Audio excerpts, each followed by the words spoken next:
You have work to do, an important deadline, a project that matters. It is sitting there, waiting for you. And you are sitting there, staring at the screen, but your hands won't move. Your brain won't start. It is not that you don't know what to do. It is that your body won't let you do it. So you reach for your phone, just for a second, just to reset. 2 hours later, you are still scrolling, doom scrolling, not because the content is interesting, but because your nervous system won't let you face the task. Your limbs feel heavy, like gravity has doubled, like you are moving through concrete, and the shame starts creeping in.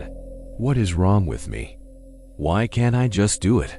Everyone else can work. Why can't I? But here is what you don't understand. You are not lazy. You are frozen. Let me describe exactly what is happening. You sit down to work. You open the document. You position your hands on the keyboard, and then nothing. Not because you don't want to start, but because your body physically will not start. It is like there is an invisible force field between your intention and your action. You tell yourself to begin. Just write one sentence. Just open the file. But the command doesn't reach your muscles. So you sit there, staring, feeling the weight of every passing minute, watching the deadline get closer, knowing you should be working, knowing you can't. And because sitting in that paralysis is unbearable, you reach for relief. The phone, the snack, the video, the scroll. Not because you want to waste time, but because the alternative, sitting with that frozen feeling, that crushing inability to move, is more painful than the shame of procrastinating. You are so lazy, you tell yourself. You have no discipline. The irony is brutal. You care so much about the task that the caring itself has paralyzed you.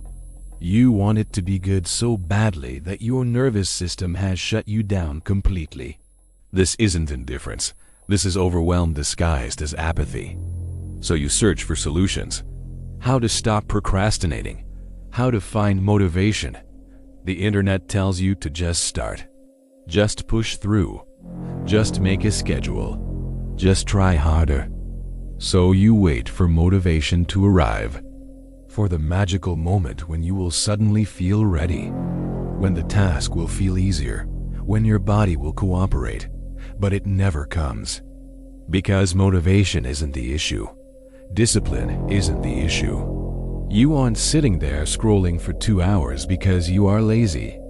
You are sitting there because you are terrified. Your conscious mind sees a task, a document to write, an email to send. But your unconscious nervous system sees something else entirely. It sees a threat.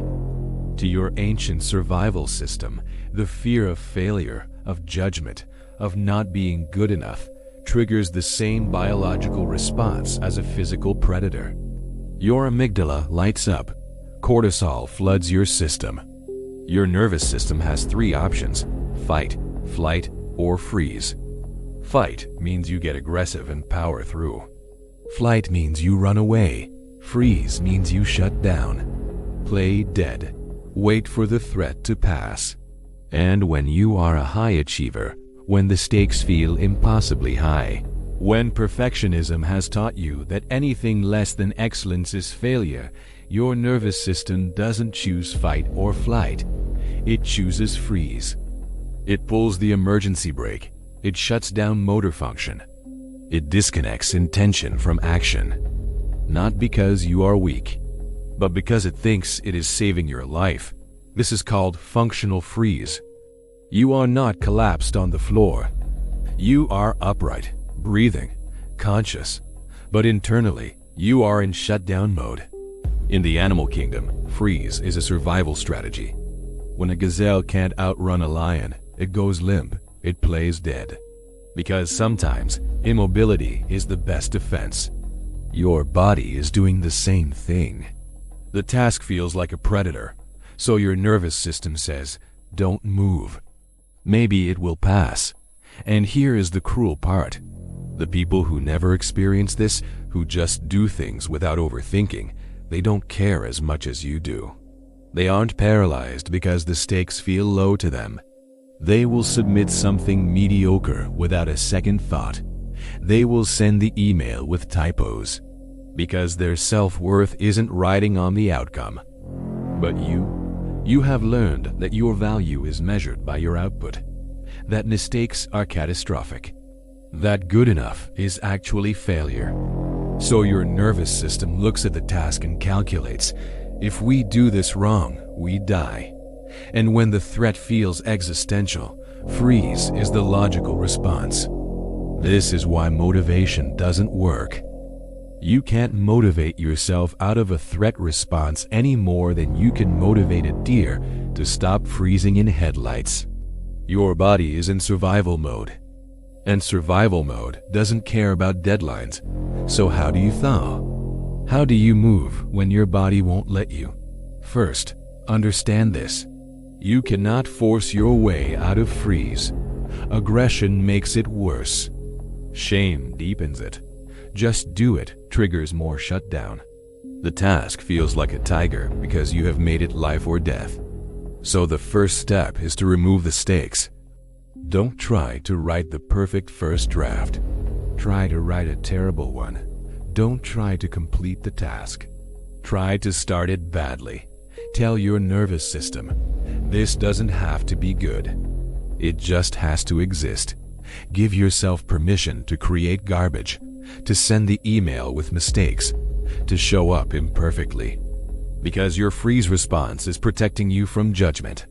So remove the possibility of judgment. When the stakes are low, the threat dissolves. When the threat dissolves, your body unfreezes. Start with the smallest possible action. Not write the report. Just open the document. Not finish the project. Just work for 2 minutes. Not do it well. Just do it badly. Just twitch a finger. That is all. One tiny action that signals to your nervous system, we are not dead. We can move. The second thing, acknowledge what is really happening. You are not lazy. You are scared. And that fear proves how much you care. Lazy people don't freeze. They don't care enough to be paralyzed by perfectionism. They don't have nervous systems that perceive mediocrity as death. Your freeze response is your nervous system's way of saying, this matters too much. I can't risk you failing. It is not weakness. It is misplaced protection. So when the freeze hits, don't fight it. Don't shame it. Just recognize it. Oh, I am in freeze. My body thinks this is dangerous. It is trying to protect me. And then, with that understanding, lower the stakes. Make the task boring. Make it unimportant. Make it small enough that your nervous system stops seeing it as a threat. I am not writing a masterpiece. I am just typing words. I am not creating my life's work. I am just showing up. The freeze will melt. Not because you became more disciplined, but because you stopped treating the task like a predator. You are not broken. You are not lazy. You are not lacking willpower. You are in a nervous system response that is trying to save you from a threat that doesn't exist. And the moment you understand that, the moment you stop attacking yourself for it, the moment you give yourself permission to do things imperfectly, the ice begins to crack. Your freeze response was never about laziness. It was about how much you cared. And now that you see it, you can work with it instead of against it. Lower the stakes. Start small. Do it badly. Because a terrible draft exists. A perfect draft that never gets written doesn't.